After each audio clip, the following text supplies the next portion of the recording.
शादी के पहले से ही विभा को कपड़े धोने का बड़ा शौक था। कभी नल के नीचे तो कभी तालाब के पास। अरे मेरी नीली वाली लुंगी नहीं दिख रही है। विभा की अम्मा, कहाँ रखी है लुंगी? अरे वो तो विभा ने परसों ही धोकर रखी थी आपकी अलमारी में, देखो वहीं होगी। वो ना मैंने आज धो दी, मुझे लगा कि गंदी हो गई होगी। अरे कैसे गंदी हो गई थी, उसे तो मैंने पहना भी नहीं। हे भगवान, इस लड़की के कपड़े धोने की आदत से परेशान हो गया हूँ मैं। जितना तो घर में राशन नहीं आता, उससे कहीं ज्यादा डिटर्जेंट पाउडर का खर्चा है। इसकी शादी करवा दो, शादी जाए अपने घर में ही करे काम, फिर चाहे घर के कपड़े धोने हो या पूरे गांव के।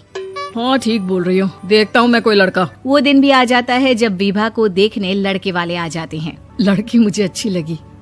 होने वाली सास कहती है, बेटी अगर कुछ पूछना है तो पूछ लो।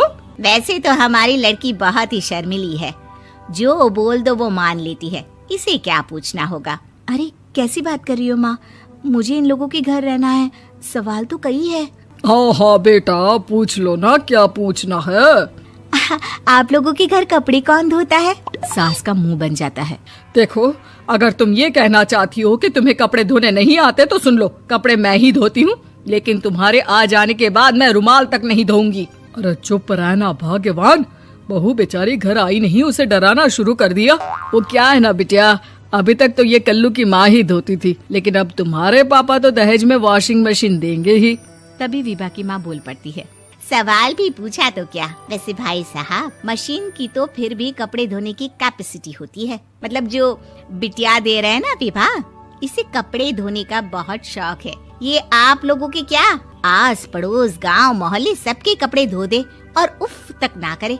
बाहर देखा नहीं आपने कितने कपड़े सूख रहे हैं, सब हमारी बिटिया ने ही तो धोए हैं। बस भी करो ना माँ, शर्म आ रही इतनी तारीफ सुनकर। और तो और एक दाग निकाल कर दिखाओ तो मान जाऊं। हाँ अच्छा, माफ करना बेटा, मैंने गलत समझा, हमें तो रिश्ता बहुत पसंद है। और ऐसे जुड़ जाता है रिश्ता कपड़े धोने का शौक रखने वाली विभा का। उसकी शादी हो जाती है कोयला फैक्ट्री में काम करने वाले कल्लू के साथ। शादी के बाद अचानक विभा चिल्लाती हुई सास के पास आती है। सासू माँ, अरे सासू माँ कहाँ है आप? ये तो धोखा है, धोखा दिया आप लोगों ने मुझे। इसे ससुर के चक्कर के बारे में पता चल गया। अरे तो उसमें तुझे क्यों धोखा मिला है? अरे नल में पानी नहीं आता, कपड़े कैसे कब धुलेंगे? अच्छा, तू पानी नहीं आ रहा उसकी बात कर रही है। तो आपने क्या सोचा? कुछ नहीं।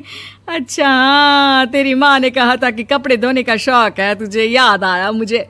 शौक बोलकर कपड़े धोने वाले मेरे जुनून को कम ना आके सासू माँ, कपड़ा धोना मेरा गुरूर है। तभी पति भी वहाँ आ जाता है। अभी मैंने इसे सनी देओल की फिल्म दिखाई है, उसी के डायलॉग मार रही है माँ। अच्छा सुन, साफ बता रही हूँ, पानी सुबह 4 से 6 और शाम को 10 से 12 आता है, समझी? विभा टाइमिंग सुनकर हैरान हो जाती है। ये क्या भूतों का मोहल्ला है? सुबह 4 बजे उठकर कौन कपड़े धोता है? 4 बजे टंकी में पानी जाता है, फिर सारा दिन धोना ना, किसने मना किया? अरे कैसी बात कर रही हैं? 200 लीटर की टंकी में कितने कपड़े धो लूंगी मैं, सुबह ही उठ जाऊंगी मैं। अब क्या था, विभा सुबह 4 से लेकर रात के 12 बजे तक कपड़े ही धोती रहती। एक रोज सास पड़ोस से निकलकर कहीं जा रही होती है कि साथ वाली कहती है, हाँ कल्लू की माँ, जरा ये बताओ कि 2 साड़ी है, 2 ब्लाउज और एक पेटीकोट और एक नाड़े वाला लंबा कच्छा। हाँ तो? अरे तो क्या, कितना लोगी धुलाई ये बताओ। धोबन दिख रहे हैं हम क्या? हमारे पति सरकारी नौकरी से अभी रिटायर हुए हैं और बेटा सुपरवाइजर है कोयला फैक्ट्री में। धोबन समझ रखा है हमें। हाय रे कल्लू की अम्मा, माफ कर दो, वो तो मोहल्ले में यही सब बता रहे थे कि तुमने बहू को कपड़ा धुलवाने के काम में लगा दिया है। सास को पड़ोसन की बात सुनकर गुस्सा आ जाता है। वो घर पहुंचती है जहां घर के बाहर ही इतने सारे कपड़े सूख रहे होते हैं जितने कि किसी धोबन के घर पर। अरे ओ कल्लू की दुल्हन, बाहर निकल।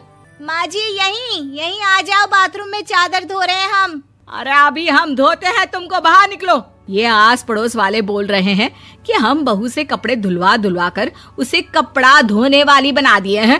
अरे छोड़ो ना माँ जी, किन लोगों की बातों में आती हो? आस पास के लोगों का तो काम ही होता है कि वो किसी तरह सास बहू को लड़ा दे। बहू सारे घर के कपड़े धोती है, ये क्या कम है? बोलिए।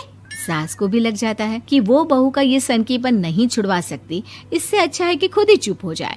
एक रोज सास और बहू मंदिर जाते हैं, जहाँ सास की साड़ी वहाँ खड़ी भीख मांगने वाली से मिलती है। माँ जी क्या बात है, आपकी साड़ी उस भिखारन से कितनी मिल रही है ना? हाँ हाँ देखो तो, दोनों की साड़ी मिल रही है। क्या बात है कल्लू की अम्मा, तुम खुद को तो अफसर की बीवी बताती हो और ऐसी सिंपल सी प्लेन साड़ी पहनकर घूमती हो। सिंपल और प्लेन नहीं है ये साड़ी। तो क्या सोने के धागे से फूल बने हैं?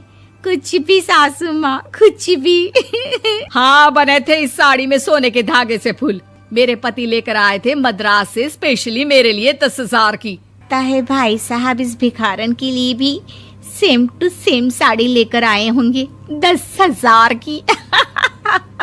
सास उस वक्त तो कुछ नहीं कहती, लेकिन बहू के साथ घर आती है और अलमारी से एल्बम निकाल कर लाती है। ये साड़ी देख रही है, ये वही साड़ी है जिसे मैंने अभी पहना था। इस साड़ी में ये जो चमकदार फूल दिख रहे हैं ना, ये सोने के धागों से काढ़े गए हैं। लेकिन तू लोकल वॉशिंग मशीन ब्रश से घिस घिस कर सारे फूलों को निकाल कर साड़ी प्लेन कर दी। मुझे माफ कर दीजिए सासू माँ। और तो और, जब मैंने तुझे तेरी गलती के लिए कुछ नहीं कहा, लेकिन तूने तो सबके सामने मेरा मजाक ही बना दिया। क्यों? बहू को समझ में आ जाता है कि अब से उसका कपड़े धोना बंद।